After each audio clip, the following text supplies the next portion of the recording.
it's the proudest day, and the proudest time, and the seat of a rally car, because that day, and that hour, and those minutes, I got the bit between my teeth.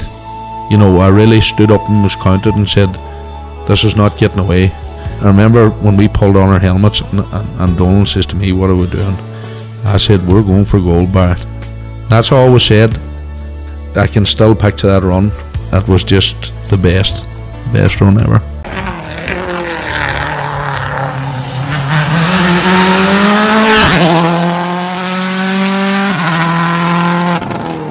Welcome along to Krunching Gears, the Rally Podcast, Season 2, Episode 15.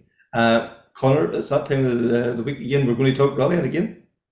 Kevin, yeah, listen, favorite part of the week, absolutely. And again, after last week's show, where I think we had over 2 hours of content, it's just great the guests that we have and the people who are happy to come along and talk to us about rallying. It's brilliant.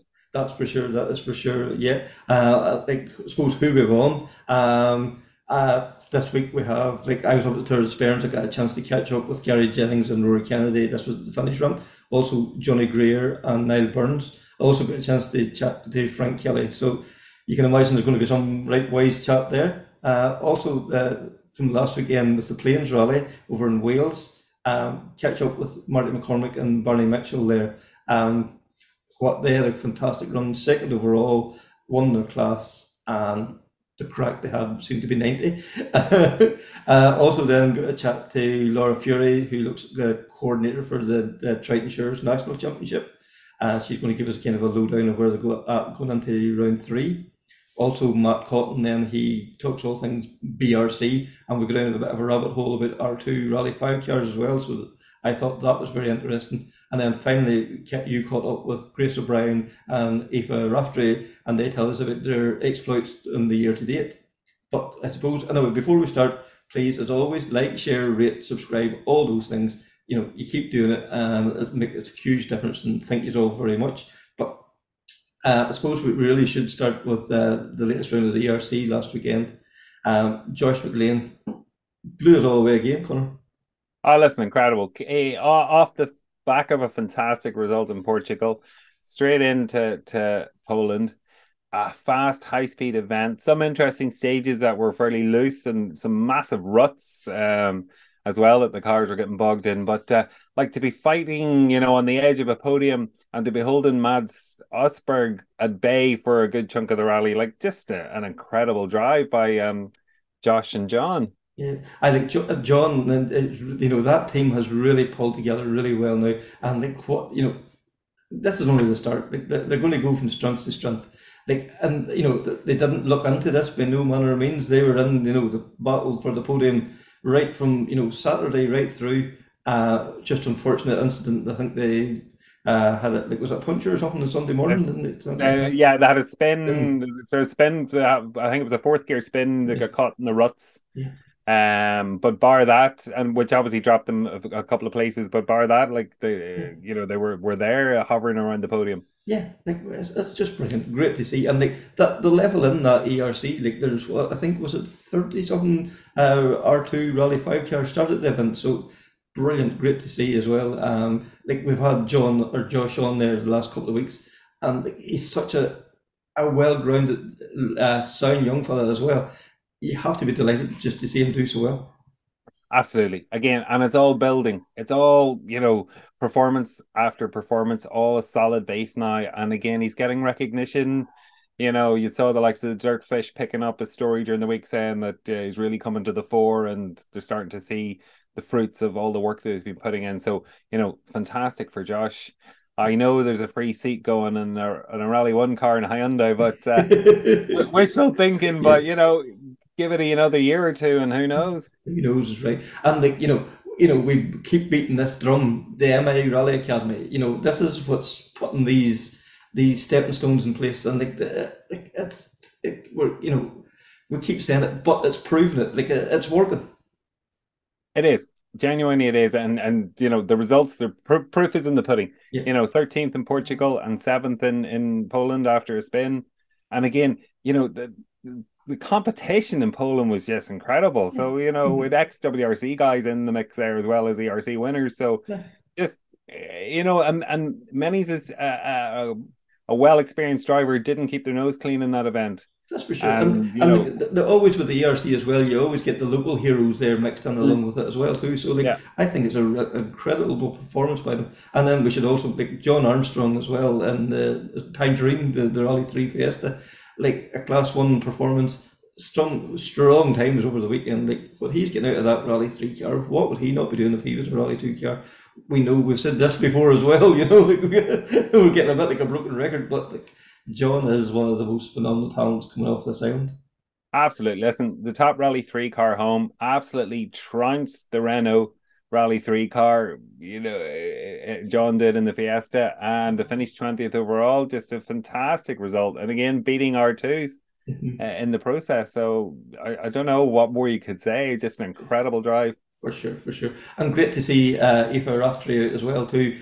She was out in the 208 Rally 4 the weekend too. And like, you know, and as well, there's another one we should mention is Max McRae, who had Max Cairns on board as well too.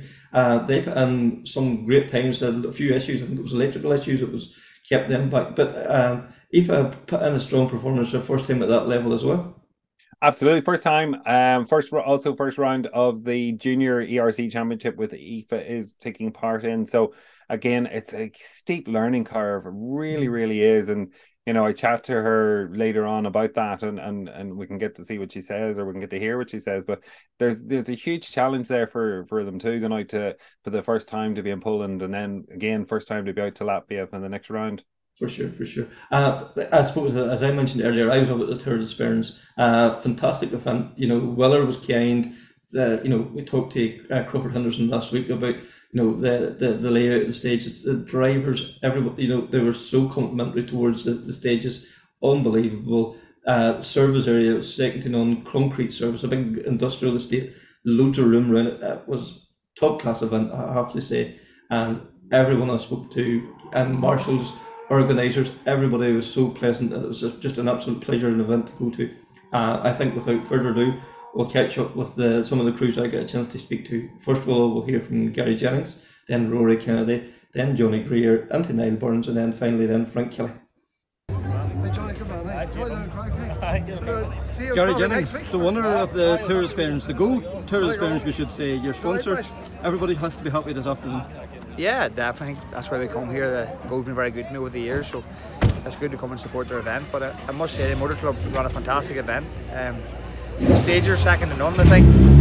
It's probably the first event we've done in 15 years. We haven't had one bale chicane, and no artificial chicane, just more natural driving. Yeah, and I really enjoyed it. Yeah, and you know, as you say, no chicanes, no nonsense like that there. Just real good driver stages. Correct. No damaged cars, no wings off with bales. Yeah, it's more natural. You read the hedges, you read the telegraph poles, and that's just really what road racing's about. Yeah, and you know, where to next now, Kelvin? Yeah, Kelvin next weekend. Sure, you all know what the build-up's for now. So to come here and to be on the pace was good. Kelvin will be a completely different kettle of fish next weekend down there, different roads again. Then obviously everything checked over ready for June. Rory Kennedy, after winning the Tour de Sperns here in Maherfeld, great days rallying for yourself? Very enjoyable, Kevin. Very enjoyable. Maherfeld Motor Club put on an excellent wee event here. There was 6 stages, 3 done twice, and a very good format, and great big enormous service area here, which would be very keen to have the likes of this in Donegal, as you know. But anyway, fair play to Maherfeld, great rally, and fair play to Gary, drove brilliantly, and Ciara did brilliant, and Neil McHugh and the boys who look after Ciara did great to keep us going, like so. No, good day, very enjoyable. Yeah, and great stages, and you know, Crawford Henderson spoke last week about no chicanes on the stages. That makes a change as well. She is changed, Kevin. I don't know when I last did a rally without chicanes, and you know, I've been, you know how I feel about that, and but hey, this rally was a brilliant rally. It was all down to driver's skill, no artificial chicanes and so on in the middle. So no, I think it was very good, and the stages and the Sperns are very tough. Some very twisty mountain roads there, and you know, very, very demanding, and no margin for error right there at all. Very little, despite our best efforts. Now, a few times we were hanging on a wee bit, but no, it was good. Really didn't put a foot wrong, so no, very pleased to get the one and get back on the podium again. Excellent. Johnny Greer, second overall here today in the Tour de Sperns. You have to be happy with your result.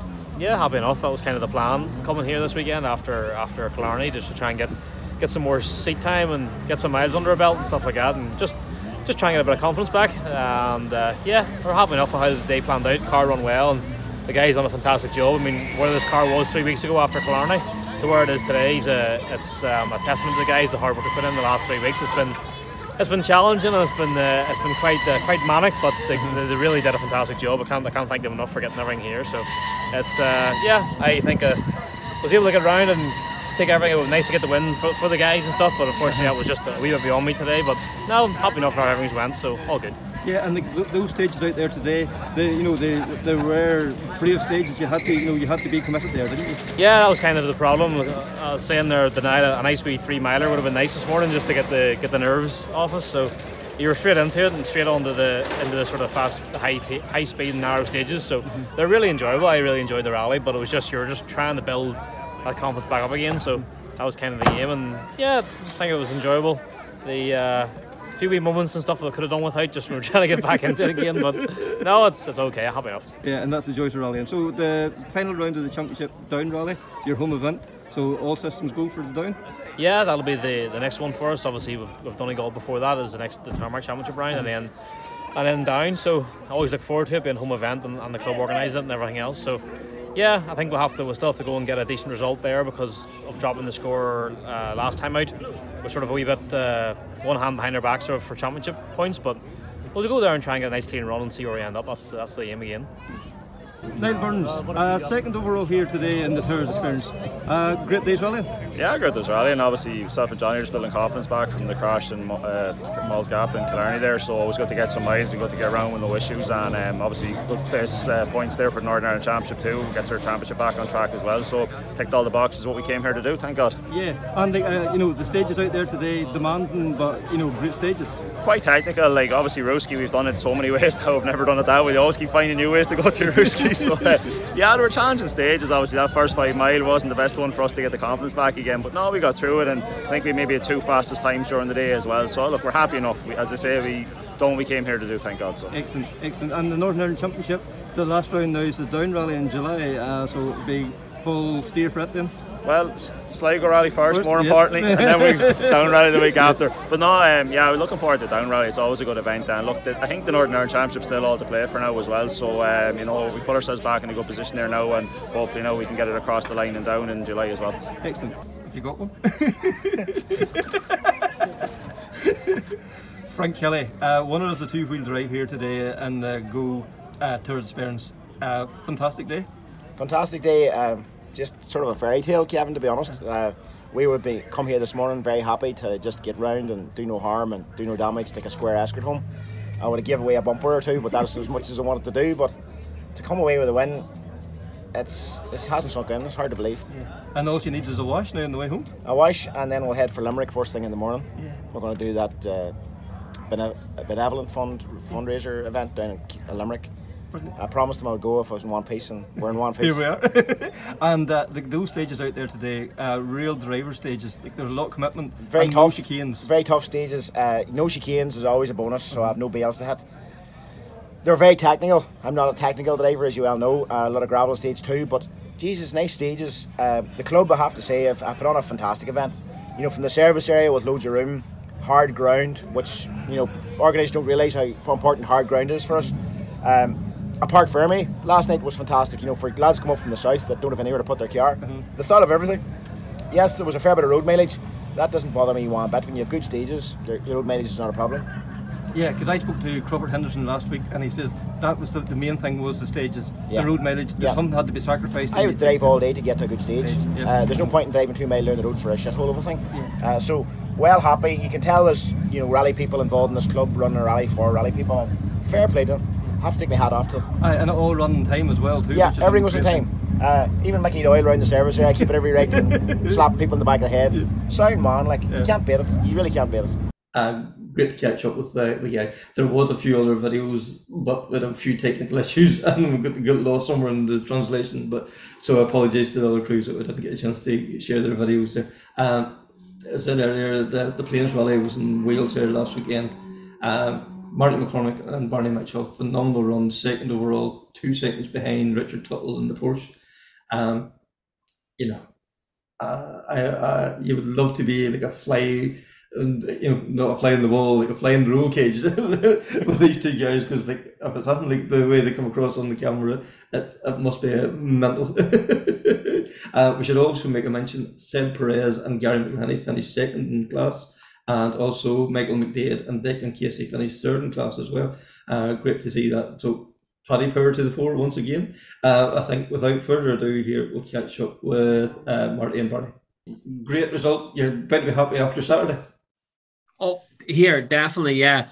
To come away with second with such a strong field, like, we've had a couple of rounds there now in the championship this year. First one, obviously, we didn't even get really started. We broke a shaft in the distributor a couple of miles into the first stage, and then we had the Rally North Wales with the puncher early on. We were still a really good all days rallying, good crack, definitely very much so. But to have a really good clean day there on Saturday. Weather was very hot. Stages were good. There was a bits of them there that were a bit loose and stuff, and surface was loose, and there was a bit of big stones. There's a couple of areas, but generally speaking, it was a very, very well run, very good rally, and it was a great day's crack. It was a great weekend's crack, I have to say. Mm-hmm. Aye, because the crack, like the British Historic Championship, there's a sort of like a basic guys that go to every event, and it does seem to be a very enjoyable group of guys that you're hanging about with there as well. 100%, like myself and Barney there, we wouldn't take ourselves too seriously at the best of times, especially when it comes to rallying, because we both spend a lot of time at our businesses and put a lot of effort in there. So when it comes to the rallying, we'd be keen that we've been there and done it with the modern cars, and where there's a lot at stake with the historic cars. We've always said we go for the fun at the start, and yes, we like to be fast, we like to be competitive, but it's about the time behind the wheel and enjoying the stages, enjoying the driving, and enjoying the weekend. And like from Friday evening, we met up with Dommy and the guys. Paul Smith came over with a van with Barney, and we met up with Dommy Buckley's guys. And I had one of my right hand men with me from work as well for the weekend as well. And like the crack just started at Scripnear, and then that really just set the tone for the weekend. And as you say, with the competitors there, the likes of Adrian Hellington coming over all the time, and Dan's lads and all that, the crack and the fun that you have with everybody, and then you meet up with all the English guys, and everybody's there for the fun of it. Yes, when the helmet goes on, we all go fast and we're racing, we're competitive and things like that to an extent, but it's always really, really good sportsmanship in the championship, I find, anyway. Barney, I'm sure you'll echo them sentiments. Everybody's there for the crack. It's a stress relief away from work. It's not expecting Malcolm Wilson or whoever to ring them Monday morning after the rally. Oh, that's it. The big thing about it is, Kevin, you get your DVD and you get your notes. And I suppose we keep Adrian Hellington going. He's famous for a quote from the RAC in 19 where he says, "I watched that DVD for a week." We watched it for an hour, I think, on Friday evening, and that was good enough for us. And away we went and had the crack with the boys, and got up on Saturday morning and went away and revved the car. Whenever, as Marty says, whenever you're in business or work or whatever, you don't have time to be away wrecking all the time, and sort of concentrating on the rally until a level probably that you should be if you want to win. But there's a good happy medium with the historic rally, and the boys, I wouldn't say gentleman racing, it is still very competitive, but you don't need to be sitting there studying onboards and DVDs for 2 weeks before the event every time. So it suits us, Mm-hmm. As I said, it's a release from work. You're busy enough Monday to Friday, sometimes Saturdays and Sundays as well. Rallying's a way to get away from all that nonsense. Aye, well busy, aye. Somebody had to say it. Aye, personal joke. Aye, that's it. Aye, and I wouldn't say you're hung by the rules with the historic rally. And some of them bigger rallies, there'd be a lot of policing goes on. Whereas this year, if somebody's a minute late under control, you have 15 minutes free lateness anyway between me and control. So it's like the running order on Saturday got mixed up left, right, and centre and everything, and nobody was one bit worried about it as long as everybody got through the stages okay, No, the weekend was very enjoyable. When you go rallying in Wales, boys, as Marty said, we started off in escorts because they were the cheap car to buy and run. And then you go up through the levels and you end up in a modern car and all these things. Hey, boys, you come back to the escort and you come back to Wales. We've done a right bit of rally and a fair few corners of the world. And I can tell you now, Jesus, I enjoyed that Saturday. Like, that was wild crack. Yeah. Brilliant. And a real good buzz, a good thrill. Like. Yeah. I think, Marty, as Barney was saying there, like, you have been fortunate enough now to travel across Europe and, samples, some of the best stages that there is to offer. But there's something special about a BDA in the Welsh Forest? There is. As I think we came off one of the stages and I turned around to Barney and I says, they always say a good day in Wales at a BDA will not be beaten anywhere. And it's just it's like the guy from Boreham who decided to build a BDA Mark II Escort lived in Wales, I think, and grew up around the forest because the gearbox, the cars, the balance of them, the width of the roads, everything is just built on the balance of that car, I believe, for so enjoyable and so the work together. It's like a symphony nearly of descriptions and then there's two ages coming down the road and an escort and just having the time of their lives, really. Just holding on, hoping for the best a lot of the time. One boy holding on to the steering wheel and burping up Doritos, and another boy trying to shout out notes and burping up Doritos. I know. Everybody else is eating salad for lunch. We're firing crisps and sausages and stuff.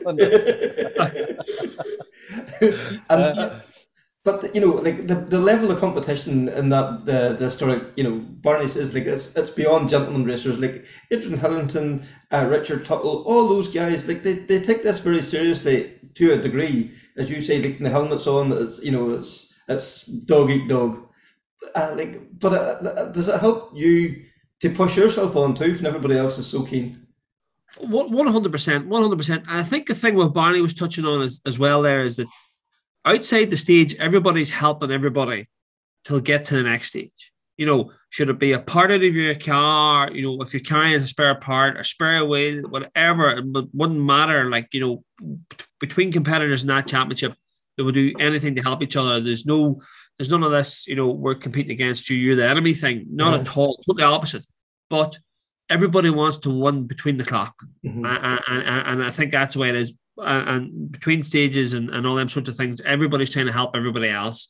And I think that's what gives it that friendly, inviting atmosphere where it is a load of guys with the same interest and the same desire to be there, really enjoying and themselves. But yet when the helmet goes on, everybody's trying to go as quick as they can. And Barney, like from your point of view, like, the kind of stages there you're competing on there, and like it's RAC, like growing up in the 80s and 90s, like the Top Gear specials, like we watched, the likes of Cray, Kankin, and names like that there. To be sitting on the start line of some of them stages is like, frick me, I'm about to start this stage here. Like this is childhood memories being stirred up. Every time. Now I can't pronounce the Welsh stages. The way I pronounce them now is wouldn't be very correct, but when you hear the other boys saying it, and even when they say it, I can't repeat it. Like, like Alwyn, I've heard of Alwyn and Aber, whatever. I don't know, but when you're going into it, and you can round certain corners, you think I've seen that before somewhere, and then you just get this wee thing at the end of the stage thinking I've watched Latvala, or you've seen these boys or whatever, and they're. The big. I always remember Llewellyn or some of them boys in the metro wrecking the thing down a big slope sometimes, and that's why I think that whenever you're co-driving, I just keep my head down because there is places now would be fairly gnarly. But in general, just the Welsh stages, for gravel stages, for that them sort of vehicles now is just it's just unreal. Like you get to set them loose. Yeah, I think. And like Marty, from your point of view, as Barney talks about the big drops, like there on his side of the road, you don't worry about them at all, do you? No, it's funny. Every right hand corner always seems to be faster than the left.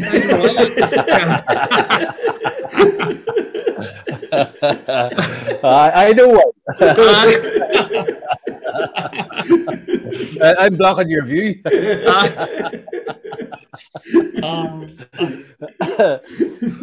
No, it's you can wax lyrical about it all day, but generally it just ticks the boxes. The convenience of it. You go. Fair enough. Now you have to take your Friday off work to go to it, but it's the same. It's like the Border Championship or the National Championship here at home. Everybody out helps themselves and helps everybody else out, and it's a friendly atmosphere. We just prefer gravel, probably, especially for an escort. I wouldn't say we're not against tarmac, but for an escort, as Marty will tell you, there's no power steering in her, so the gravel fairly helps. So because he's not that fussed in going to the gym. Always says I'll go to the gym with Barney. Gym, that one with the big M, McDonald's. And what's the plan then with the Mark II to stick with the British Championship? Is this all working towards November for the RAC, Marty? Kevin, in many ways, I suppose you could say we're getting a bit of mileage into the RAC. Truth being told, we're just out having crack doing a few rallies. Yeah. Here, yeah, surely you can build yourself up for RAC, whatever. Look, we've been massively fortunate in RAC. We were 3 wins behind us. Yes. We're going at the minute because we want to go rallying, and that's it. Like, we grew up revving cars around and beating off hedges, and we're still at it, and they're still letting us do it. I always remember. I always remember meeting the guy in Thirsk at the start of the year, and I says, "You're still out doing a bit of rallying anyway?" He says, "I'm going out rallying." He says, "For as long as they'll let me." And I always thought it was a good line, and I thought, you're dead right, and that's what we're doing. We're going out rallying with the still let us. They haven't taken us away with a white coat yet. Yes. But no, and that's really being honest. We're going out to do events that we want to do, and we're enjoying, and it suits work. It suits things at the minute. We can get away. It didn't suit to do the rally nuts, unfortunately. We're due to do that, but that's the way it is. It's a decision, and once you make a decision that you can't go, well, you can't go. But we'll not go to Epping in the car. We might go to Nicky Grist if it works, and because that will help towards the RAC. But look, generally speaking, we've done it a few times now, so we should be okay. And again with RAC, look, we'll put a bit of work into it. We'll get the car squared up for it, and we'll go at it, and sure, we'll see what happens. One lose or draw, we'll go and enjoy ourselves. Yeah, and because yes, great being having the time behind the wheel and all that, but the main priority is work. That's what pays the bills at the end of it all. That's right. That's what pays it all. And that Barney's no different than myself. There's weekends, we always try and duck and dive and get away. And if it doesn't work, it doesn't work. But this wee championship sort of suits us because, as Barney says, there's not a lot of time off work. Me and Barney did a few European rounds last year now. And they were very enjoyable, but there's something very accommodating about the British Historic Championship, especially the gravel rounds in around Wales and stuff. It suits me with the red car. It's all set up, ready to go, sort of out of the box. John McKillop there at home, and Greg gets it squared up for us, and it means that the likes of Friday there, I just met Barney at the rally, because I'm over here a lot working anyway. I'm actually in Scotland at the minute, and it works. It's probably easier for me to do than a rally at home nearly. When I'm out here, but look, we'll see. We'll give the Nicky Risk a go if we can, but after that, I'd say maybe Carlisle. We'll play it by ear. Yeah, and I suppose the exciting news is always earlier this evening. This is recorded on Wednesday evening. The entry list is out for the Donegal Rally and historic BMW. You're getting a chance to get a run on the M3. I just want to say, Marty's testing has been the full combination of taking it off the tiller, I think, twice. Aye. Barney, you may ring Greg and tell him we've taken it. I know. I don't know. Kevin, would you ring him? That could be a touchy subject. Yeah. Hopefully he doesn't listen to the podcast. we maybe could do like we done around Liverstown years ago. You took your big cousins or brothers, you pushed it out of the yard and then took it away for the night and then pushed it back in again, hoping they wouldn't notice. Right. We'll see if that works. So there you go. We've been confirmed apparently anyway, so that's a relief. Yeah. And Marty, before we start recording, it turns out you've never done Donegal before. Like that, for all the rallying you've done across Europe and across the world, it's your first time going to Donegal competing. That's right. I suppose it's one of them very unusual ones, and it is like, and people are still startled when I tell them that no matter where you meet people, you say, oh, they always talk about Ireland and the Donegal Rally when you're away somewhere foreign, and they're like, yeah, I've never done it, and I'm only a few miles over the road from it. Like, it just never worked out, I suppose. There was one chance where it was part of the C2 Championship, but it just didn't work out for me to do, and then anything I was doing at the time, championships, etc., never really came back to Donegal. And then there was a few years it was just too good a party around the town till go to it. But no, I always watched it, I always went to it, I always enjoyed meeting the people at it and having good times, and it was always something I wanted to do. Mm-hmm. And I guess when I mentioned it a while back, myself and Greg and Barney were somewhere, and I says, you know what, I think it'd be a good opportunity for us to do Donegal and the Historics and the BM. And everybody just turned around and says, aye, that sort of works, that fits this time. So I'm very excited about it, to be honest. It's going to be a lot of learning. It's all brand new to me, but it's going to be, I'm really looking forward to and taking the M3 as well. I think it's going to be something special, That's for sure. And there's a lot of stories going around. Like Barney didn't party so much this last couple of years, so they had to pull down the Golden Grill. Like, so I don't know if it's entirely Barney's fault or not. But Barney, for your chance to do Donegal too, like it must be another boyhood dream come true there. I haven't found a spot with a good enough cheesy chip and a hot dog there since. That's what here, Marty. The same thing for me as well. I suppose I always had. I remember counting one year in the empty list of something like 54 customers out. A lot of years ago. That's it never come into my head about trying to compete in Donegal because you were that busy with everybody else. Mm-hmm. And then same thing. I've been going to it since I was 6 years of age. We have a house in Kerrykeil, like, and our summers are spent. But Donegal Rally was always an event that you watched. And then, as Marty says, as you get older, you went and partied around Letterkenny, and here we'll still maybe party around Letterkenny for a day or two on it as well this coming year. But here, it just fitted this year. We mentioned it, hey, and everybody just says, "Oh, that's the shot. Let's go do that." So the first, what's the first stage in the Saturday one? Carrygart, and then Knockgalla, hey bush. And I don't care what anyone says. You see, if we get as far as Knockgalla and we're sitting on that start line, that's just that's the Olympic. That's the Olympics. That's sitting at the 100 meters in the Olympics to me. Like, that'll be unreal. Yeah. As long as they don't go off that, what they call it, the World Hair's Bend. What's this, Barney? How's the beer? I wouldn't be prone to sort of talking that much crap that you forget that you're doing. But it's a rally that has been, very kind to Marfell Motor Club members in the past. Like, Eugene Donnelly had great success there, and other guys, throughout the years. And it's nice to go there and just to go there and enjoy it. But again, at the same story, you want to go there, be competitive, but it's not the be all and end all. You just want to go and experience the event. I think you can't underestimate going to Donegal for the first time. Everybody has notes for years and years and years, and knowledge of the stages and all these things. And then we're getting into this BM, and we've never took a jump on it.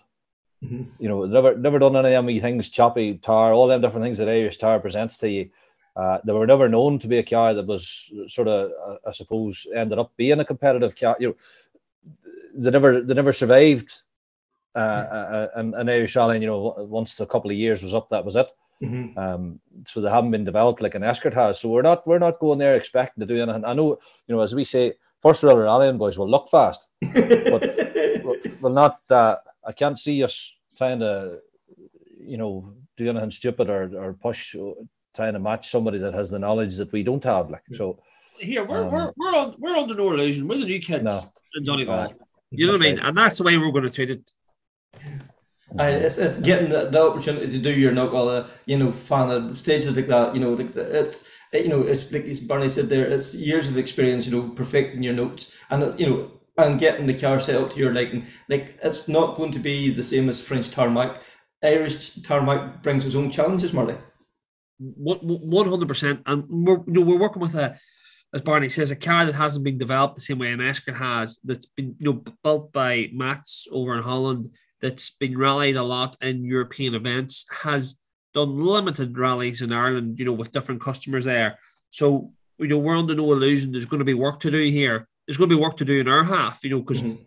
We don't have the knowledge, but that's fine. That's no problem. We'll do our notes and we'll give it a good recce, and we'll give the car a bit of a shakedown, and we'll be making adjustments and doing things and trying to make it better. But there's a lot of work to do in this one, and we're on no illusion. And there's a very coming from previous years. I haven't seen the entry list yet, but the likes of Tommy O'Connell, and there's a lot. His pace there last year was absolutely brilliant. Like when you looked against the class 13 and 14 cars, so we're under no illusion here. Like we're coming as the new guys, and we'll slot ourselves in and play it cool for a while and see how we get on. And Barney, from your point of view, I don't know how we could say this, is like Donegal has its own experiences. Like, yes, it's a rally, but it's become more than the rally. Like, it's become a festival almost over the last few years.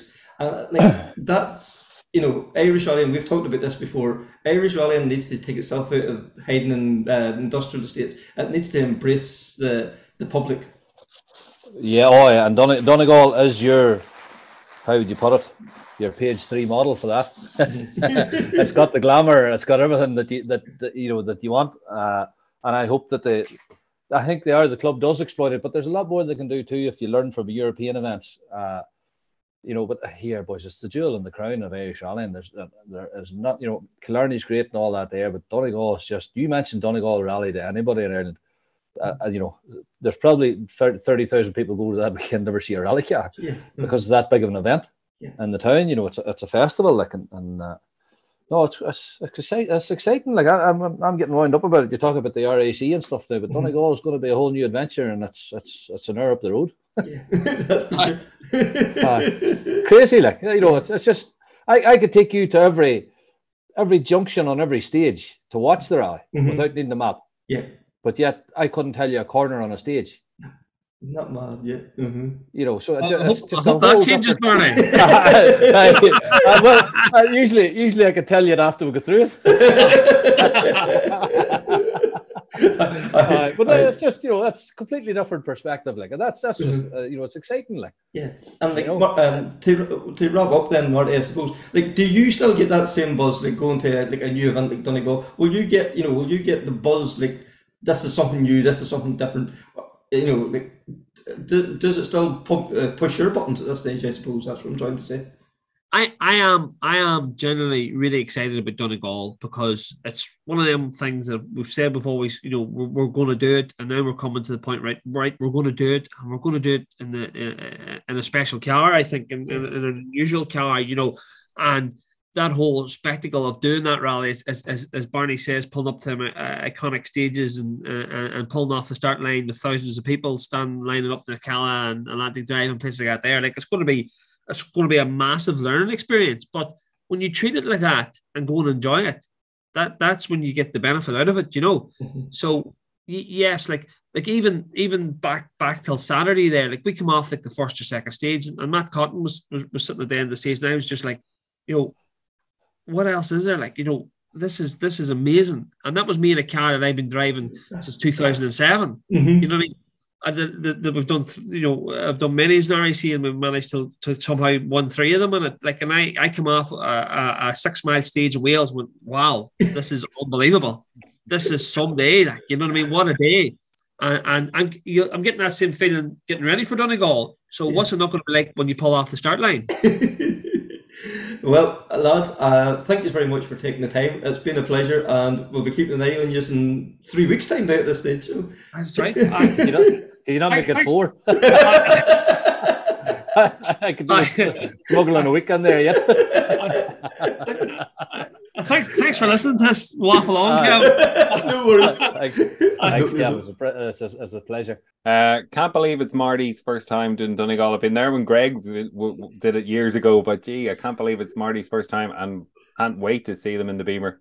Yeah, it will be something else. That will be something else. Like, also we got a chance to catch up with Laura McMenamin.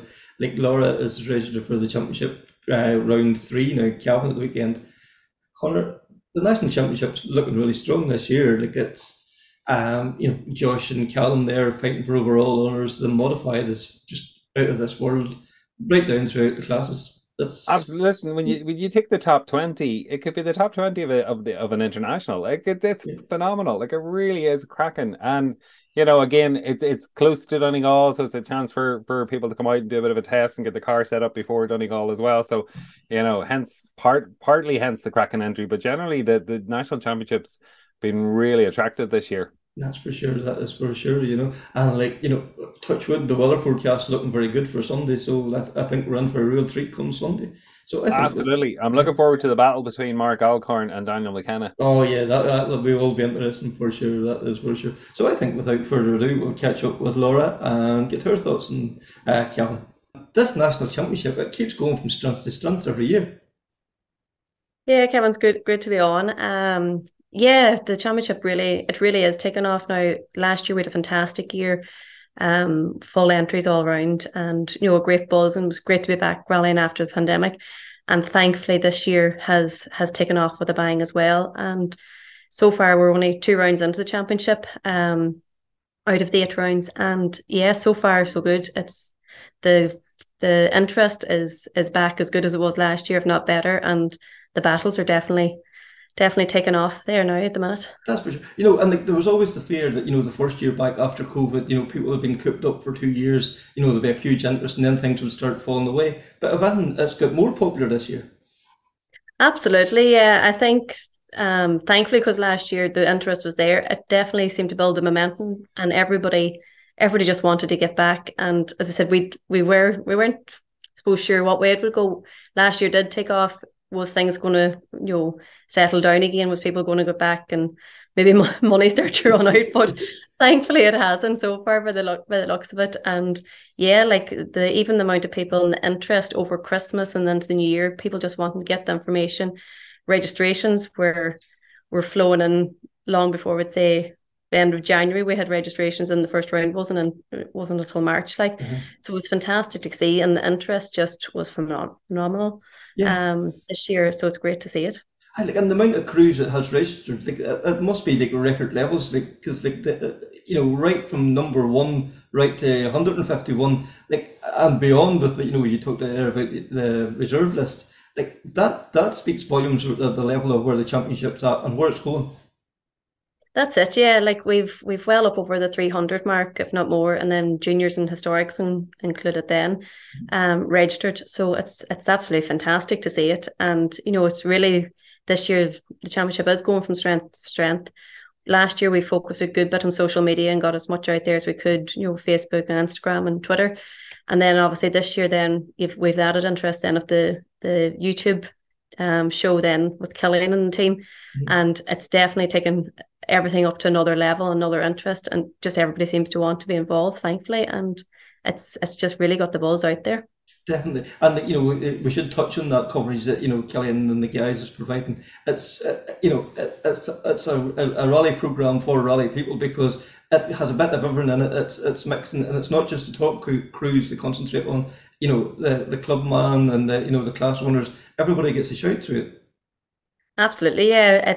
It's fantastic the way he's done it. He's as you say, it's just not the top crew. It's right down through the classes. He's showing getting the battles across the board. It's just not the top, and he's telling the story of the day as well. So if you don't go to the rally, it is fantastic. You can sit down and you can patch the whole day together, and it's definitely that was one aim we did want, and we got across to him, and he is doing so far.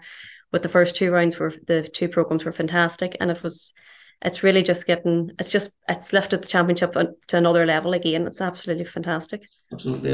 And it's probably not fair to say, but last year was a wee bit of a one-horse race. Even Josh Moffat was, I don't know, in another league last year. But it's nice to see the thing getting, the competition a lot tighter this year. Not only the national championship, but also the Tarmac championship. And for Callum Devine now to commit to the championship, that has added another layer of interest to the thing as well. Yeah, definitely. Like it is great. Josh is such a fantastic driver, but it is, and I'm sure he'll say it himself too. He would rather be competing and fighting against somebody as well. But it is great that Callum's there now and is having a good run. Like, and after the 2 rounds, like they're going into round 3, and the two of them's absolutely level and 39 points going in to the third round, because Callum obviously won the first round, but Josh took the power stage point. And then they went to Kerry, and Josh took the one, but Callum took the power stage point. So it's left the two of them. They've done exactly the same thing over the 2 rounds. So it's really this weekend now. It's all to play for, and it's probably the battle is on now to see who's going to come out on top this weekend. Like, for sure, and for sure. who'll take the bragging rights going into round 4. Yes. And it's not just about the top 2. Like the battles are intense right throughout the field. Like the modified in the national championship is strong. It's probably stronger than it is in the Turnwhite Championship. And like those guys, like there's no inch asked for, no quarter given with them, is there? No, absolutely. Like you've Kevin Gallagher there, you've Mark Alcorn, you've the two Moffats, you've Gary Kiernan, Chris O'Callaghan, there's the list goes on. Like, it's, as you say, it's not just 2 or 3 modified boys either. There's a full list. You've Gary McPhillips and them, they're all there, they're all battling it. And it is fantastic to watch. Like, and there's none of them out there taking it easy. Like they're going as hard nearly as the top boys as well. Like, because you've Kevin and Marcus sitting there 4th and 5th in the championship at the minute. Like, so it's it just shows the level that they're all coming in at there at the minute. That is for sure. And like Cavan this weekend, Cavan, if the weather's kind, like their fast stages, it wouldn't surprise me that there'd be a 2-wheel drive car maybe in the top 3 by the end of the day. Yeah, it's very possible, depending, as you say, the weather conditions would probably play for them. If it is dry, it definitely is something. It wouldn't shock you to see a modified car sitting there in the top 3 at the weekend. That's for sure.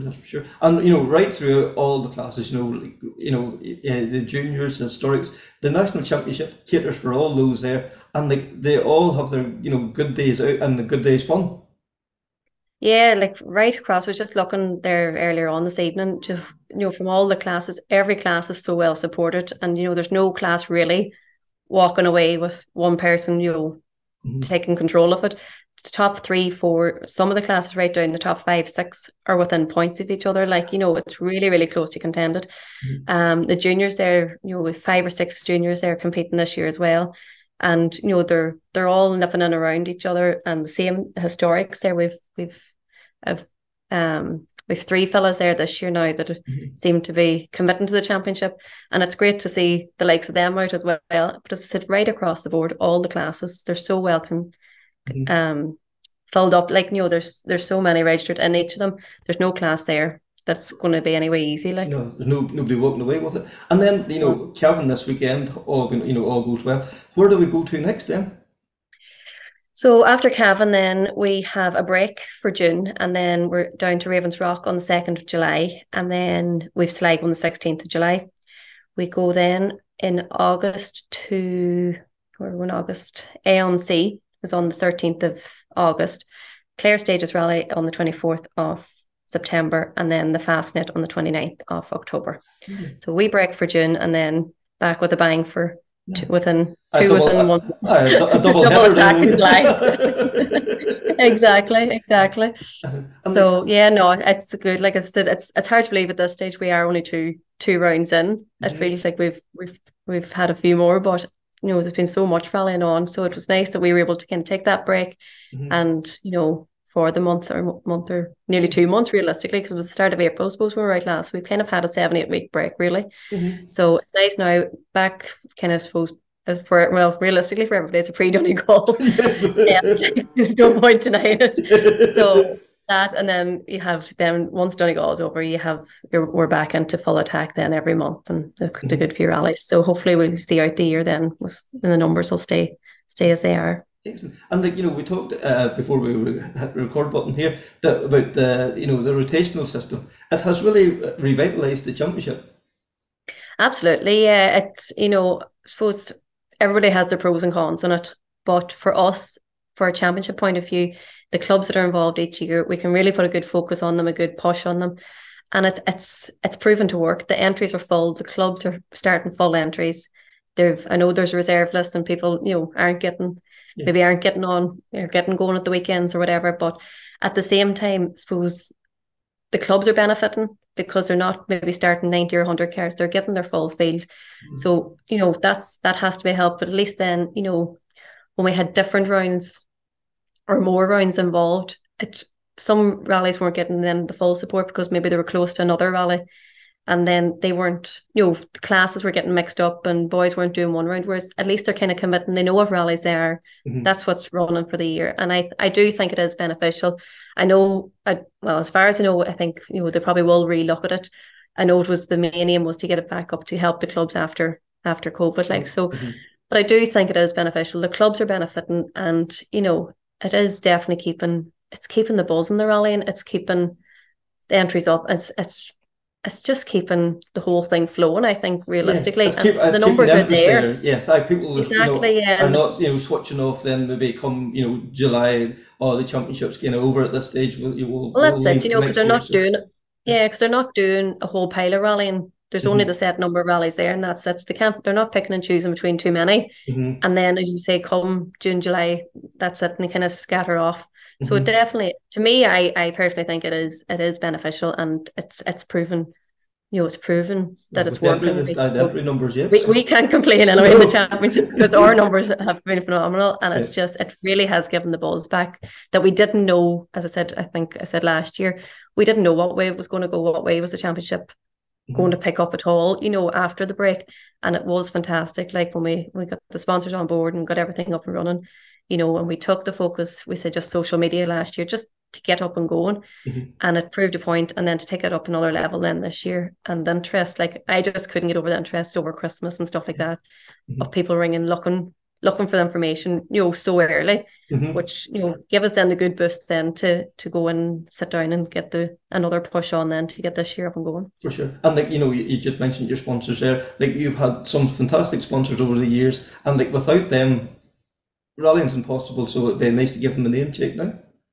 Yeah, absolutely. Like Triton Shires have been on there now for the last number of years, and it's fantastic. I suppose again, it's a rally family. Kevin, the family there, they're unreal. To deal with. They know the story. They know what they're involved in. Which at least then, and it's great for them to get the name out there. And sure, all we can do is push the name for them as much. Not they do it themselves, but at the same time, it's fantastic to have it associated with something that they have an interest in as well. And it's so much, they're so easy to deal with, and it is fantastic to have them on board. Yeah, because it's a one for everybody. It's great for the championship to have such a prestigious name, and it's great for their company because it's putting it out there, and with the coverage now, it's there at the top of a button for everybody. Well, that's it. Yeah, we between the social media and now with the Rally TV with Killian and the team, it's there, and they're really getting the branding out for them, and on the event and everything. I'm sure everybody sees the Triton brands everywhere, so it's fantastic. It's as much as we can do for them, to help get the name further out there. We'll do everything we can because we appreciate their support over the years too. Excellent. Well, Laura, no doubt we'll catch up with you now before the end of the season. It's good to sort of get a feel for where we're at now at this early point of the season. No bother. Yeah, no, we'll get the next few rounds up and going. We'll get our break over the summer, and we'll be back full attack again in July. So thanks to Laura there. That national championship, brilliant, and in July 2 events coming up there, so that's going to be a busy month for all involved there. Also got a chance to catch up with Matt Cotton, where started talking about looking forward to the BRC round 2 now, the Jim Clark coming up this weekend. For Mo, Keith Cronin, that's Luke Barry. Luke Barry, yes, friend of the show. And the BRC maybe hasn't the numbers of, we're spoiled here in Ireland with the Tarmac Championship, but I have to say the quality of the top guys there, they could go anywhere in Europe and be very competitive. You would just love, Keith was over here competing more regularly. For Mo, he's a world star, so. And Luke Barry, what can we say about Luke Barry? We haven't already said. Exactly. Listen, I don't, I don't think this is a one-off for Luke. This could be the start of his, BRC challenge. Yes, it could be scratching an itch. It could be hard to get cream for. So. Exactly. Yeah. with the likes of Fermo being in that championship, like it raises the game of everybody else there. You know, everybody has to turn it up a notch now. Definitely, yeah. So no pressure, Luke. No no, pressure. No, yeah. So anyway, without further ado, we'll hear from Matt. It's a delight to join you again. Thanks for having us. Not a bother, not a bother. So round one, like, was, you know, more than you just could have wished for. You know, Adrian Fermo races room for the championship. Keith Cronin come in last minute. It was like, it's fair to say it probably give the championship a real lift. Yeah, definitely. I mean, we had our own challenges with the weather that really threw a bit of a curveball in right at the very last minute. But on paper, when you looked at that when you saw that entry come in, at least of Adrian Formeau, it was like, okay, I see. This is starting to get interesting then. And it's actually quite interesting to see what our other competitors' reactions are to that. You'll get a certain amount which will be, okay, I've got a real good benchmark now. I've got somebody to really aspire to. And then there's others that are like, oh, well, I'll never catch him. So that's a bit disappointing. I can't really level the playing field anymore. And I think you might be able to make your own guesswork as to who was in what category. And there were some that really rose to that occasion. And you know, I think, I don't know whether it was a surprise, perhaps that's doing him a bit of a disservice, but coming to the end of stage one in Greystoke and seeing James Williams at the top of the timesheets and not Adrian Formeau, it's like, I see, this is really exciting. This has all the ingredients to be a really good rally. And despite the lack of mileage that we had, the organisers really turned it around and made a rally out of it, you know. And yeah, it was really exciting. I think it really added a different dynamic to sort of the British Rally Championship to have the likes of Adrian in there mixing it with everybody. Yeah, as you say, give everybody something to look at and go, I want a piece of that, you know. Yeah, definitely. And I think the BRC has always been like that throughout the years, throughout over history. Last year when you had Keith and Oshin just battling together up front, and to a certain degree, most of the other guys were just playing catch up a little bit. And there always seems to be a couple of guys that are always to the fore and right on their A game. And I think this year, Adrian provided that hair for everybody to follow. I'm not so sure it's going to be that plain sailing this weekend. I don't know. There's something that I just think, whilst you think that Adrian's a tarmac expert, you know, he's French, of course he's going to know his stuff. Jim Clark Rally Roads, dead interesting, really interesting. They're not the smooth Alpine passes, are they? You know, they're more resembling the Irish, you know, bumps and jumps. Yeah, 100%. Just like that. They've got a real mix of everything. You look at Friday night, and we'll go into, it's called L'Enfamacus, although some of your listeners might know it as Abbey St Bathans, but it's the moorland stage. It's the one that we kick off with traditionally. And it is literally just moorland. It's bumpy, it's quite rough, it's narrow, it's open, it's fast, it's technical. It's got absolutely everything. So plenty to get your teeth stuck into. And last year, Keith was just on another level, absolute another level on those stages. Some 8-9 seconds faster than anybody else, I think. So, you know, he's a bit revved up. James Williams is going to be revved up. Elliot Payne, you know, all the guys. Gary Pearson, brand new car. It's just, I don't know. It's just as unpredictable as ever, despite having a WRC star, you know, with number one on the doors. Yeah, I think as you say, and like the amount of guys that's changed in cars or stepping into new cars as well. Like that's a healthy sign as well too. That guys are prepared and committing to spending, you know, massive budget to come and compete in the rounds as well. Yeah, absolutely. I mean, there's no secret that any top level championship is expensive, from the Irish tarmac to the British Rally Championship. It takes a lot of commitment financially, time and all things like that. So yeah, you're right. Very, very healthy to see the likes of Gary Pearson, you know, moving away from that Skoda Fabia and saying, look, I want to be in a winning car. I want to have all the right tools at my disposal to go out there and try and win. And I don't suppose you can do much better than having the 2022 championship winning car at your disposal. You know, you can sit there on home soil as he is. It drives pretty much past his house and say, right, I've got all the tools I need. I'm just going to go out there and do my best. And it's me driving now. You know, Daniel Barrett alongside him. I mean, what a name to have.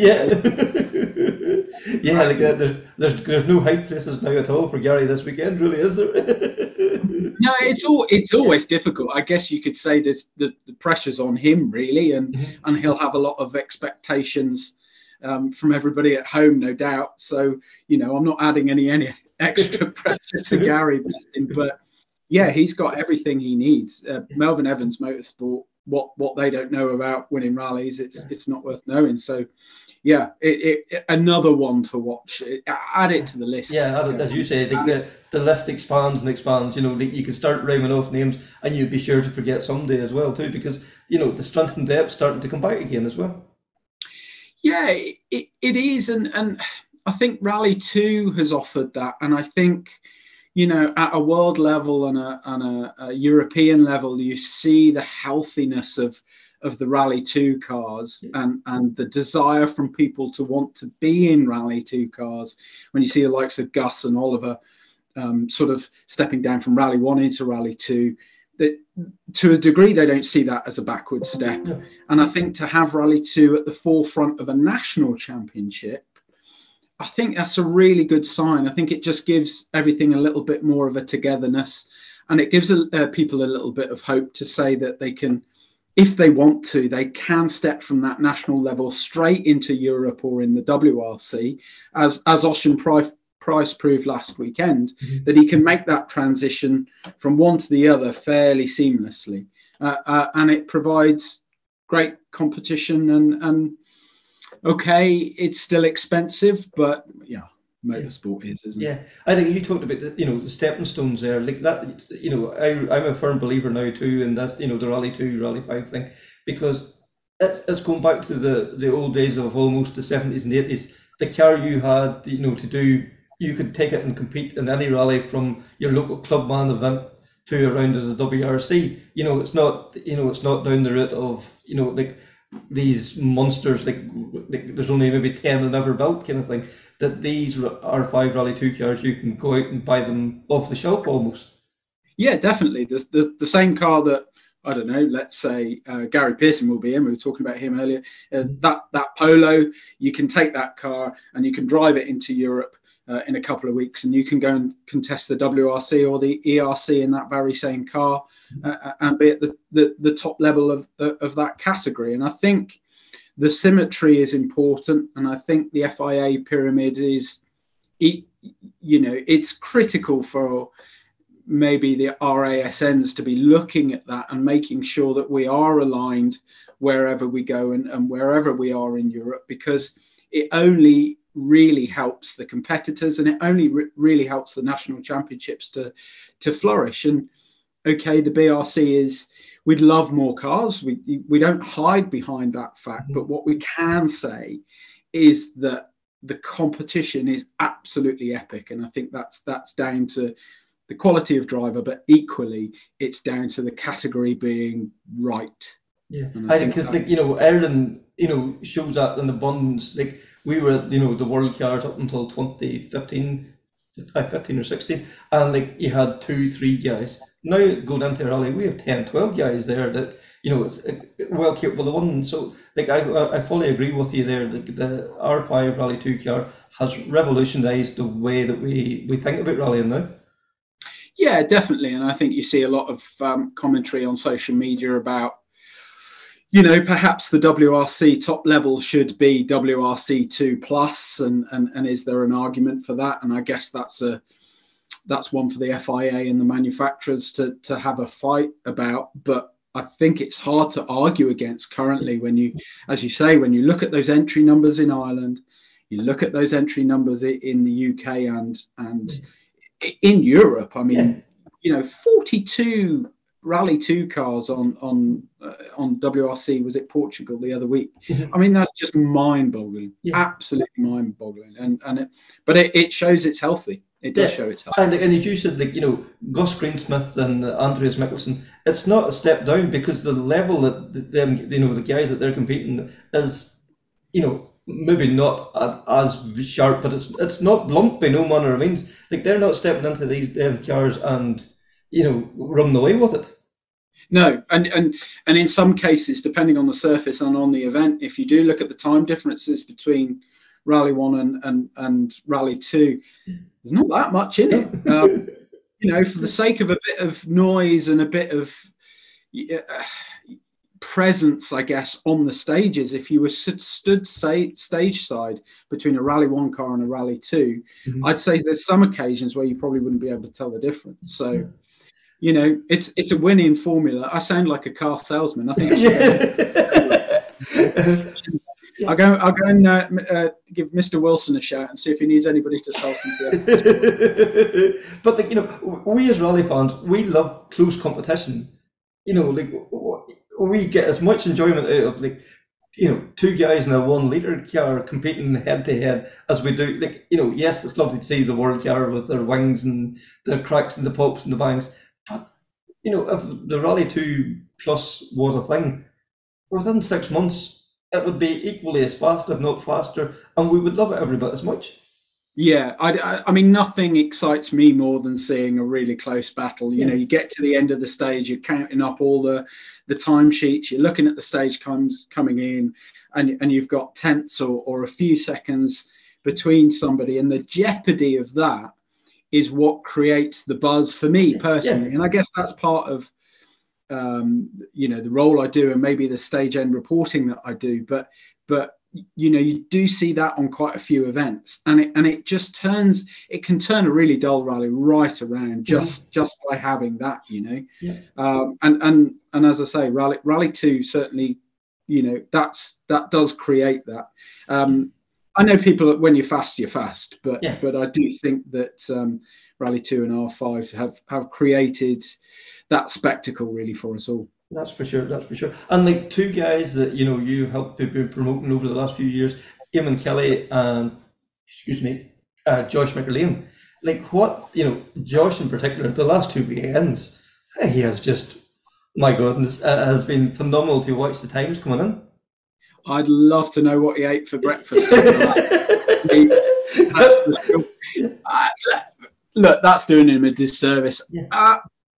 Just phenomenal. I mean, you know, you look at Josh, and, you know, he's had a tough couple of weeks, as everybody in Ireland has, and certainly the Motorsport Ireland Rally Academy.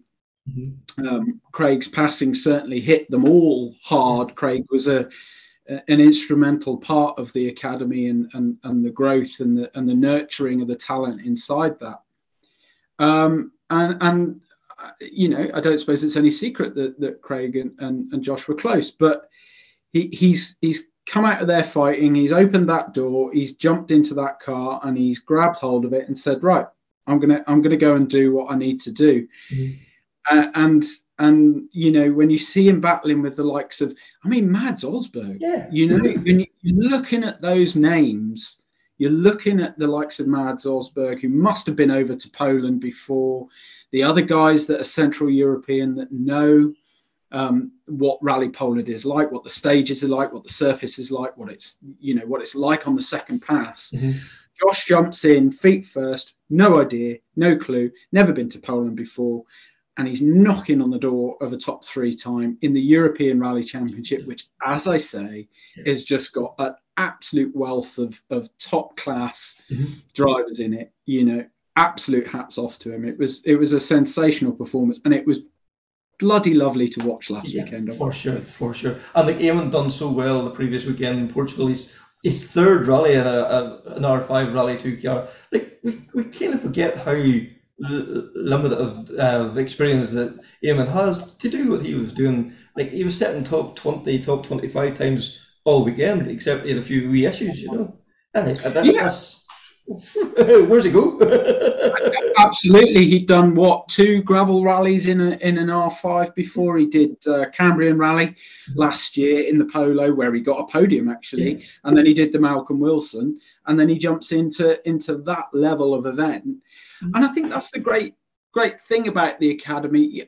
Great thing in a way, in as much as, you know, they help Eamon into that kind of scenario to go and just get that experience. And I guess we're guilty of it as spectators and followers. You think, oh, well, he's doing WRC, so he's got to be fast. Well, no, it's not about that, really. It's about these guys just getting out there, getting the mileage under their belts, experiencing WRC events, which are just totally different to anything else that you and I have ever, you know, looked at before.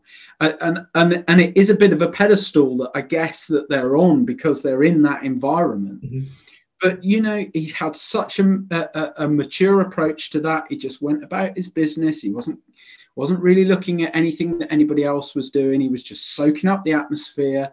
He was soaking up the stages. He was just like a sponge, effectively. He was just trying to get that information from everybody around him for the future. And that is exactly what the academy is about. It's just honing that knowledge and that skill for progression in the future, and it just worked so well for Josh and for Eamon. Yeah, because, like, you know, previous, you know, to that was Croatia, and like Eamon, you know, he said himself, in the first round he was a wee bit headless, no real plan. He had a plan for the second round. He stuck to it. Come Sunday evening, he's spraying the champagne. Like, that's Eamon. Eamon's quietly going about doing his own thing, sticking to his plan, and it proved how successful at the end of the event. Yeah, absolutely. I mean, Eamon doesn't shout about anything. He doesn't shout in real life. He's a quiet lad. He doesn't shout on social media. He's not big on that. He doesn't go out there and, you know, bang his drum. He just quietly goes about his business, and that is effectively what won him Croatia. The fact that he just went and he did his own thing. He wasn't concerned about what everybody was doing up front. He wasn't concerned about the retirements, what happens to Will and everything like that. He just went about and did his business. And as we actually know, that's what wins championships, not just events. And that's why he's there. That's why a lot of them are there. It's not a bad mantra to follow, to be honest. And you know, and it's a great advertisement for the BRC. Like, you know, Will and Eamon and Josh all come through, you know, that the talent there as well too. So, like, this is, you know, that was their stepping stone that we talked about earlier as well.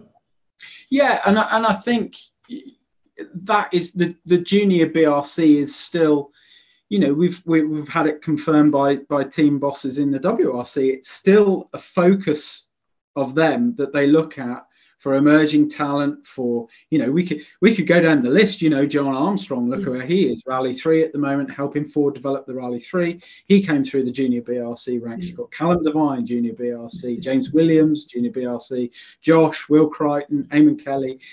But it's that stepping stone. It's that grounding that the series gives them. They're in a level playing field on a lower platform in Rally 4, but they get that gravel skill.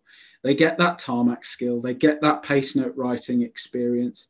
You add that all together, you add in the competition, and that will transition directly into whatever path they take, whether that's Rally 3 or Rally 2. And it does work. It does definitely work. Kevin, I think you did very well extracting yourself from that rabbit hole and getting it back on topic.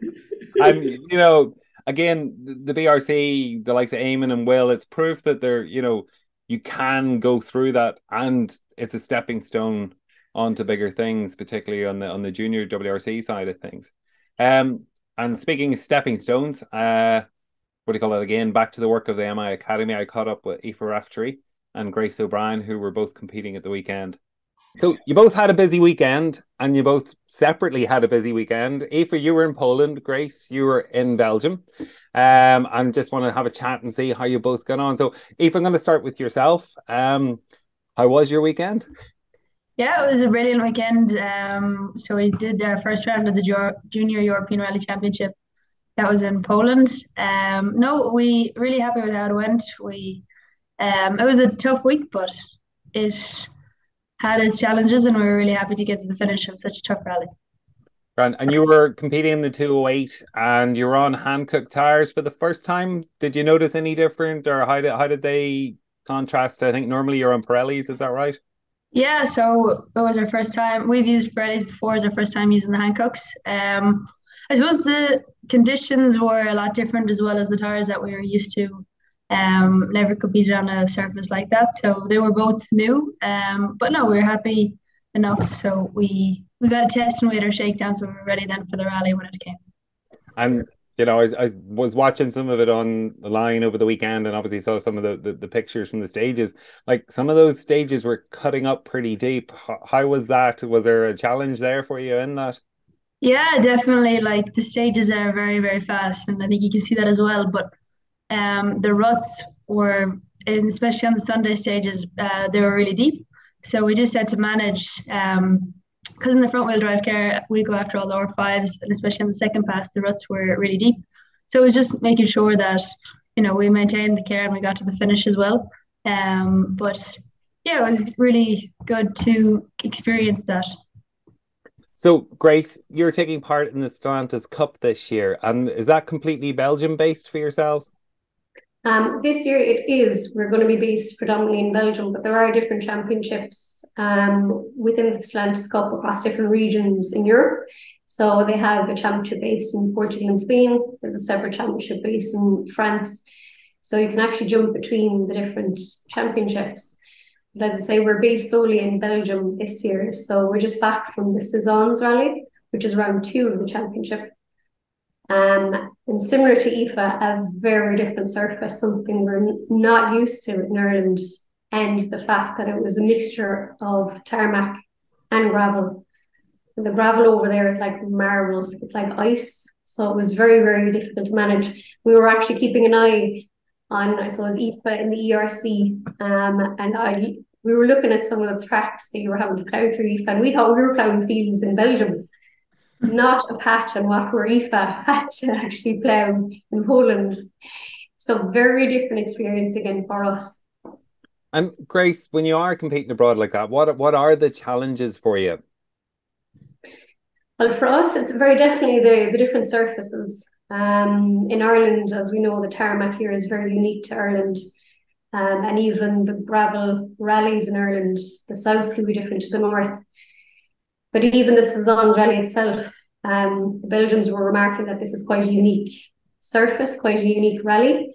But also you're getting to mix with other mainland Europe crews. So there's obviously Belgians, there's a crew from Germany, there's a driver from Luxembourg. So it really is quite competitive that way. And then also these guys, when they're not rallying in the Rally 4 cars, the weekend previous, they could be in the Rally 2 cars, fighting it out in the Belgian Championship also. So there's a lot of challenges that way. Obviously, language is a barrier, but they do make a huge effort for us when we go over to speak English. So that's fantastic. But obviously, different rules, regulations, etc., to learn as well. So it's a great way to, I suppose, broaden your experience. And for yourself and Niall O'Sullivan, what about local knowledge? Is there an opportunity to get tips from the locals, or is it a bit too competitive and they play their cards close to their chest? Definitely the competitors within the championship. They do like to keep their cards close to their chest, but we actually were fortunate that we met the COC, Eddie Smeets, and he would have navigated previously for Stephen Wright. So he was delighted to see us.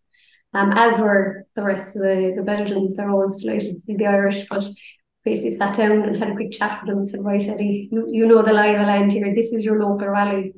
If you have any hints, tips, please let us know. And in fairness to the guy, he saved us on 1 or 2 occasions. So, Aoife, you've a short pre-event test and you're straight into the rally more or less, and you're going from country to country. Obviously, you're going, you're in Poland and next stop is Latvia. What opportunity is there for you to get those hints and tips for each region or each country when you're going there? I suppose being part of the academy, it's really good that way that I can ask the likes of Josh before I headed to Poland, like what I need to do to prepare and what I should expect when I get there. So it's nice to have the experience from the other guys in the academy that are driving at these events. But as well, I suppose just to study it's a long week, so in preparation for it, you're obviously watching onboards of previous years, so you know some of the stages are the same as previous years. So it's nice that you can kind of prepare in that way and know what to expect when you get there. But then the week itself, once you get there, it just flies. It's so busy. It really does start once you get there, because with your pre-event test and then recce, shakedown, your special stage, and then into the thick of it on the Saturday and Sunday, it really is a big learning curve. There's no time for rest, and I suppose it's just kind of getting used to that and managing your time in the best way to get the maximum out of doing the event. And you had an additional challenge this weekend. You had a new co-driver in the form of Claire Williams.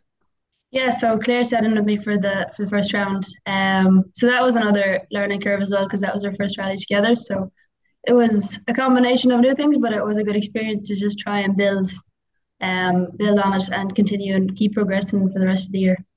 And is Claire staying with you then for the rest of the ERC Junior Championship? Yeah, that's the plan, is for Claire to sit in for them as well. And Latvia's next. So what preparation will you have before Latvia? I think it'll be fairly the same as we did for Poland. Like, it's not that's going to come around quick enough again. It's on the same weekend as Donegal in June. So we'll be over there early that week. Again, with the test, recce and everything. So in preparation for that, it'll just be maximizing as much as I can from onboards and trying to get. If I can try and contact people that have done the rally before, like I did for Poland, I must say thanks to John Armstrong as well, because he gave me some helpful tips as well from him doing it before. So it's just to try and get other people's experience of doing the rally to take note of and bring it with you into the rally. And Grace, next round for you, is that Ypres? Yes. So before Ypres, actually, I'm going to go to Sardinia next week with Motorsport Ireland Rally Academy. So Josh McLean will be competing and Patrick O'Brien. And you will have the junior WRC teams there also. So the navigators are very fortunate within the academy to be able to avail of this opportunity, really, to shadow the teams.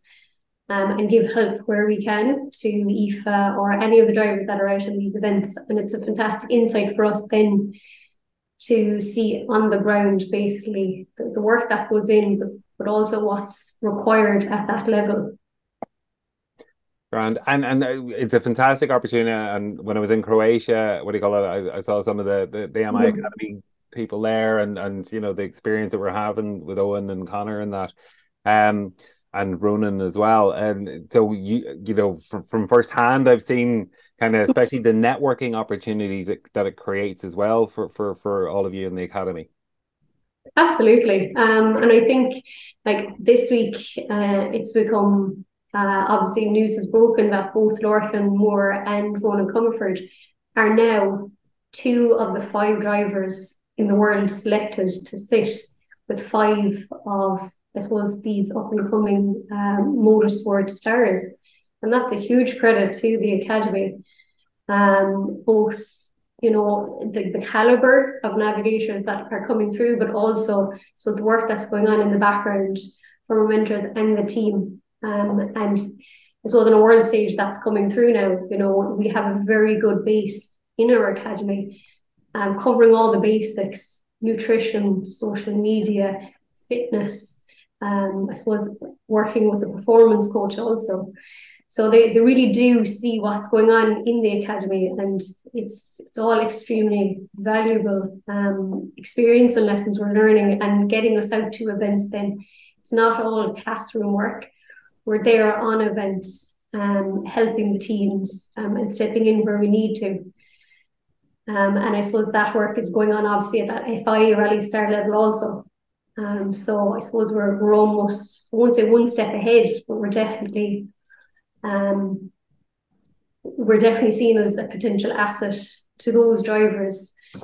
And then moving on from FI Rally Academy, the FI Rally Stars, we've 2 teams in the Junior Championship, we've Aoife in the European Championship, and we have Eamon Kelly with Josh in the WRC. So, the Irish really are coming on strong. And Aoife, with regards to the academy and yourself, or will there be opportunities for you to get out to kind of see behind the scenes of some of the other events later in the year? Yeah, hopefully that would be the plan.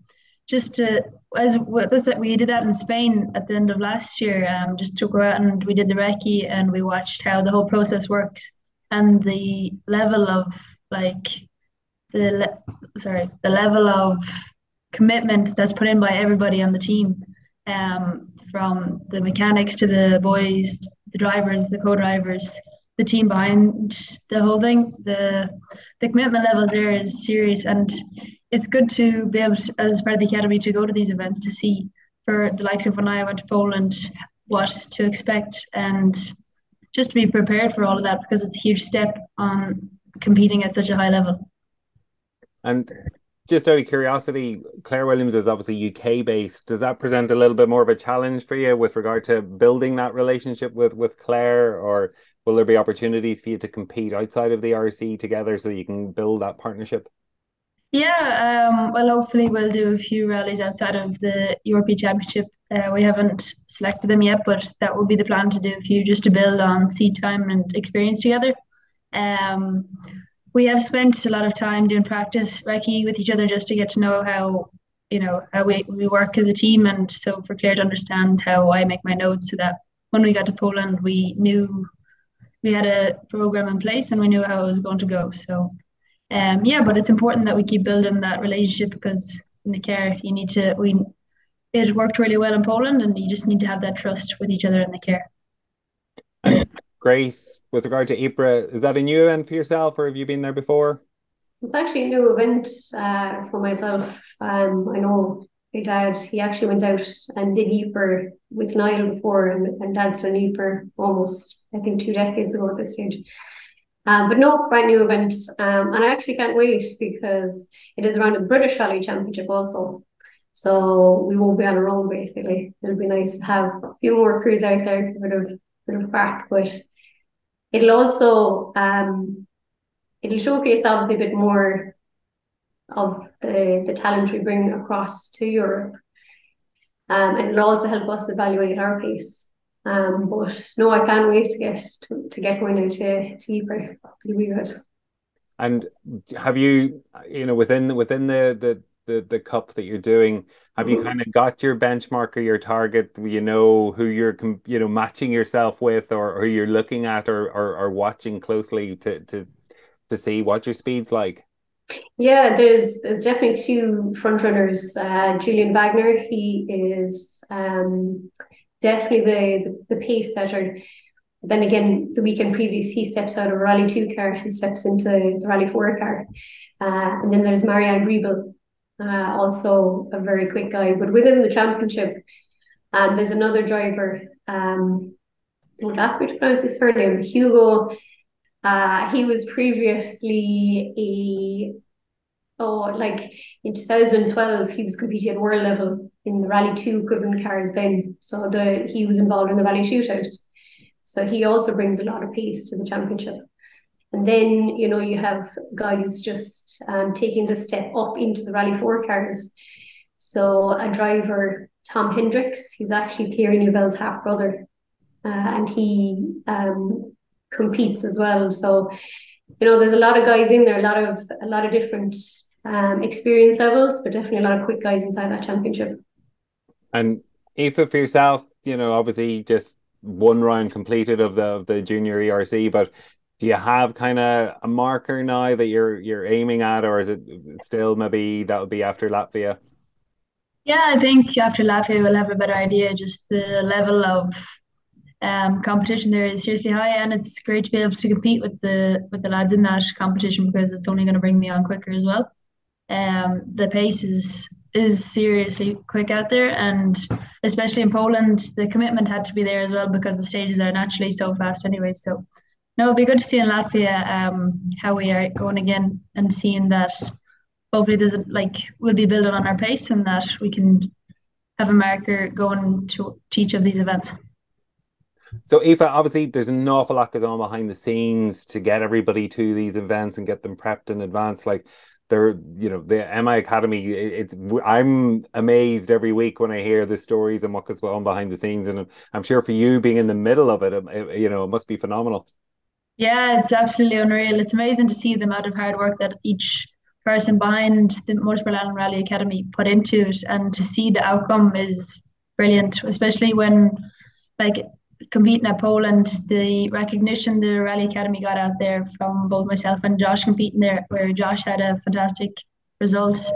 He was really on the pace. So it's nice to see that the hard work that the Academy, and especially John Coyne and Sean McHugh and Kathleen Kennedy, and especially as we were both running, myself and Josh, PCRS, that their hard work and their efforts is showing in a really positive way across the international stage in rallying, and that their commitment is proving really good for all drivers and co-drivers across the country, and giving us these opportunities that we would not be able to do without them. So it's an amazing development program, and I think it's getting the recognition it deserves at both rallies in Ireland and out in Europe and worldwide as well. And Grace, I saw that at first hand again out in Croatia. The amount of people talking about the work of the academy, and obviously now we're seeing that at ERC level as well with Aoife's competition at the weekend. Are you hearing anything or seeing the feedback even in at the level you're at in Belgium? Absolutely. And to echo what Aoife said, if it wasn't for John Coyne and his backing in this program, with all the expertise that we have on board for us to dip in and out of, that they're at the end of our phones. Like, it's phenomenal to think that we have Paul Legal to be able to pick up the phone to, but also the wealth within the academy, each of the drivers, navigators, there is a wealth of knowledge there, and to be able to pick up the phone to any of those guys. So when you mention MI Rally Academy, or even if you're just wearing your gear or you have a tricolour, people kind of perk up and go, these guys, what can we do to emulate what these guys are doing? I saw it, I would say, last year in an ERC round in Spain. The Italians have written a whole article on what the Irish are doing. Why can't we do that? So I suppose Motorsport UK, they have their academy also. So basically, there are a lot of ASNs, a lot of countries looking at us and thinking, how can we do what they're doing? So it's nice to be, I suppose, one step ahead. But again, that's down to the patron of our academy, John Coyne. Huge thanks to Grace and Aoife. What do you call it? Literally, they're just back in Ireland, and a busy schedule as it is, and then getting prepped for work they're doing with development days for MI Academy. And Kevin, breaking news while we're recording this. Yep, Donegal entry out. It's the one that everybody looks forward to every year. And what can we say? It's done it again, So I suppose number one on the road, Josh Moffat last year. Him and himself and Andy back again to defend the title. Callum Devine desperate to take the title off him, as is Marion Evans, Sam Moffat, Matt Edwards, and they're at number 5. Hopefully, Matt, they know that they're still trying to get the budget all pulled together, but what you done last year, phenomenal. So hopefully that all comes together. Himself and Dave Moynihan there. Robert Barable, then great to see Robert coming back to Donegal too. I know he spoke a few weeks ago and he was looking forward to the challenge. Gary Jennings, who had a great run in the Sperm, so hopefully has a good run of form. Will keep going. Johnny Greer, Desi Henry, Declan Boyle, Gareth McHale, Joe McGonigal, David Kelly, Jason Mitchell, then Ryan Loughran. That'll be interesting now in Fiesta too. And then we're into the modifieds then. Kevin Gallagher, Kevin Eves, Mark Orcorn, Gary Kiernan, Declan Gallagher, Damien Turish, David Boogie, Daniel McKenna, Eddie Doherty, Frank Kelly, and it continues on. Chris Callahan. That's only the top 26, 27 there. So roll on this times 3 weeks. That's all I can say, because that's going to be unbelievable there again. That's a cracking end. All we need now is the weather to go with it, because that's amazing there. And Kevin, there's a gap there on the entry list for 2 of the numbers. Do you want to? Yeah, the club has stepped down 42 and 43 for this year. It's just it's a lovely tribute. two guys that was there in 2019, you know, the year we lost our King of the Hills Manus as well too, you know, so it's nice to pay tribute to Ken and Craig as well too, you know, and I think it's a lovely club, touched by the club as well. It's just a nice thing. I was helped out with the programme, and I got a chance to get an article in from Alex Gelasimo as well too, and like I think Donegal meant a lot to Ken and definitely from Alex reading, you know, his article, you know, so that's something for you there to look forward to there in a few weeks' time. So, what can we say? Oh, I wish it was 3 weeks' time, but no, you can't waste your life away. That was season 2, episode 15. Please like, share, rate, comment, all those things make a huge difference. As always, we keep saying it. Until the next time, take care, speak soon, and bye.